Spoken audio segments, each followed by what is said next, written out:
দুঃখী মানুষদের নিয়ে একটি স্বরচিত কবিতা আবৃত্তি করিতেছি।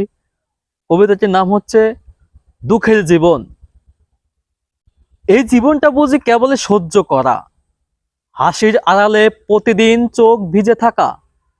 কেউ দেখে না আমার মন খারাপের সন্ধ্যা, একাকিত্বের কাটায় জর্জরিত প্রত্যেকটা রাত্রি। আশার বীজ বুনছি বারবার, ফসল ফলেনি হাল ছেড়েছি আবার। যাদের ভালোবেসে ভেবেছিলাম আপন, তারা দিয়েছে শুধু অশ্রু, ব্যথা আর দহন। কোনোদিন বুঝি কেউ জিজ্ঞেস করেনি তুমি ভালো আছো তো, এইটুকু বলিনি। এই দুঃখের জীবনে জেগে আছি একা, নীরব কান্নার মাঝে মিশে গেছে সব দেখা।